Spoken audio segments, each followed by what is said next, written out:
chicos, bueno, aquí estoy de nuevo para explicarles de otra forma cómo podemos hacer el análisis completo de un cuento.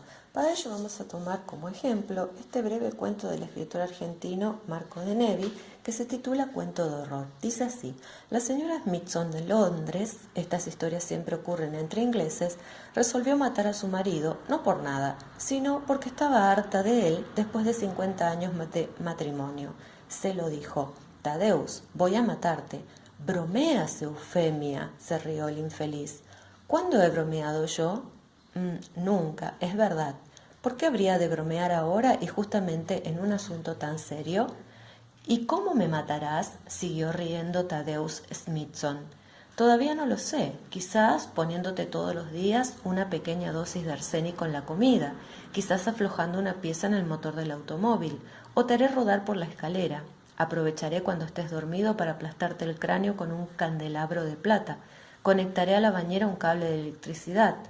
Ya veremos. El señor Smithson comprendió que su mujer no bromeaba, perdió el sueño y el apetito, enfermó del corazón, del sistema nervioso y de la cabeza.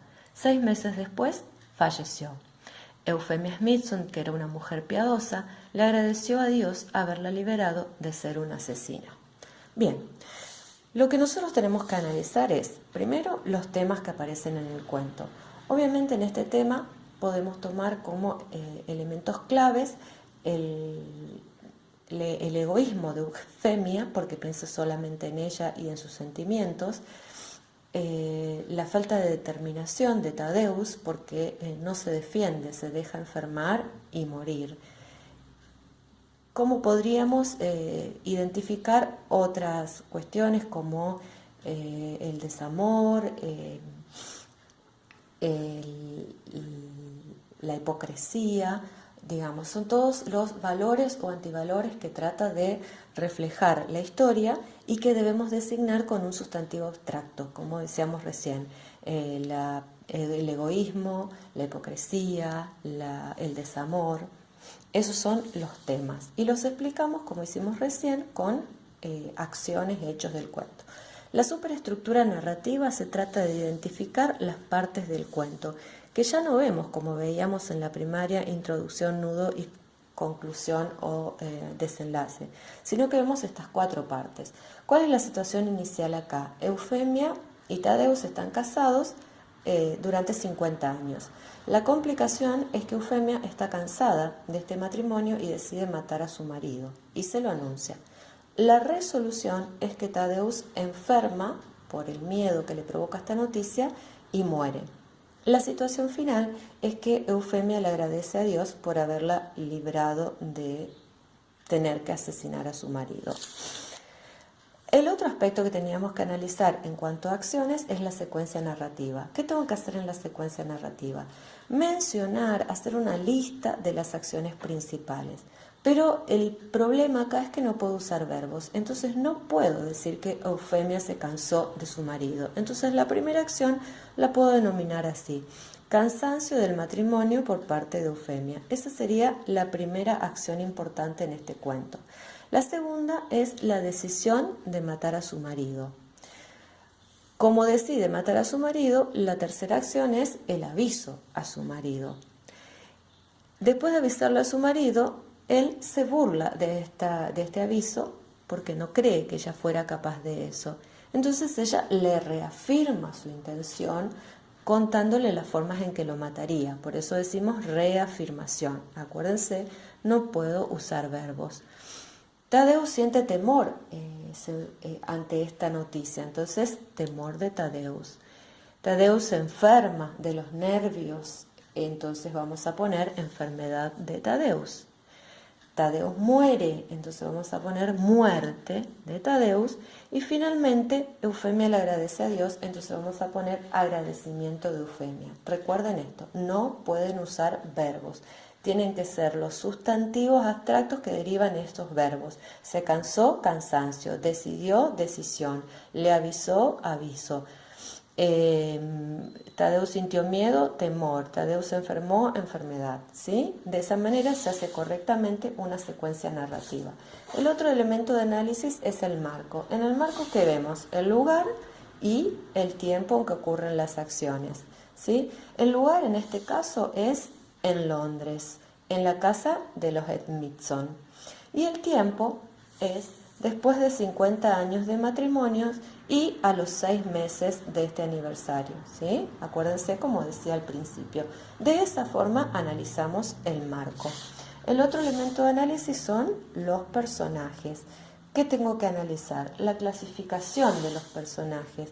Yo sé que los personajes pueden ser protagonista, antagonista, ayudante y secundarios. Los dos primeros no pueden faltar nunca, los otros pueden faltar. En este caso, la protagonista es Eufemia. Y el antagonista es Tadeus, porque es la que la pone en esta situación de estar harta. ¿Sí? No hay ayudantes, nadie ayuda a Eufemia y no hay secundarios. Así analizamos los personajes. El otro elemento de análisis es el narrador. Acá tengo que hacer también una clasificación. Hay 3 clases de narrador. El narrador puede ser protagonista, testigo o omnisciente. En el caso de este cuento, el narrador es omnisciente. ¿Por qué sé que es omnisciente? Porque busco un ejemplo en el cuento y en el ejemplo me dice que Eufemia resolvió matar a su marido porque estaba harta de él después de 50 años de matrimonio. Solamente el omnisciente puede saber esto. El testigo no puede saber porque es algo que piensa Eufemia, que siente. El protagonista lo podría saber, pero acá nos damos cuenta que no es Eufemia la que está narrando. ¿Qué pasa si yo les pido que pasen este narrador a protagonista? Y sería Eufemia la que estaría contando. Yo resolví matar a mi marido porque estaba harta de él después de 50 años de matrimonio. Y el testigo solo podría contar lo que ve y lo que escucha. Entonces el cuento empezaría. Eufemia un día le dijo a su marido, Tadeus, voy a matarte. ¿Sí? Bien, esto es el tipo de elemento de análisis, son las tipologías o tramas textuales, que acá también tenemos 3. Narración, descripción y diálogo. ¿Qué tengo que hacer en ese caso? En ese caso tengo que buscar en el cuento un ejemplo de cada una de ellas. Por ejemplo, narración. ¿Sí? La narración está acá al principio. La señora Smithson de Londres resolvió matar a su marido, se lo dijo. Ahí están las acciones. El diálogo está claramente acá porque tengo las rayas de diálogo y la descripción no hay un párrafo descriptivo. ¿Sí? La única descripción que aparece en este cuento, porque es muy breve, es acá donde nos dice que Eufemia era una mujer piadosa. Eso es lo que tenemos que hacer cuando tenemos que señalar las tipologías y tramas. El último elemento de análisis son los tipos de cuento. En este caso estamos viendo 4 tipos: el realista, el fantástico, el de terror y el policial. El realista nos muestra elementos de la vida cotidiana, sucesos que pueden suceder en la realidad. El fantástico incluye hechos inexplicables que no tienen una explicación realista y nos deja dudas. El de terror obviamente pretende provocar terror en el receptor y en el policial aparecen elementos propios de este ámbito como serían ladrones, asesinos, criminales o alguna investigación. En el caso del cuento que estábamos trabajando es un cuento realista. ¿Por qué? Porque nos muestra un hecho que puede ocurrir en la realidad. ¿Sí? Bien, espero que se haya entendido. Cualquier duda la consultan, ¿no? Será hasta la próxima.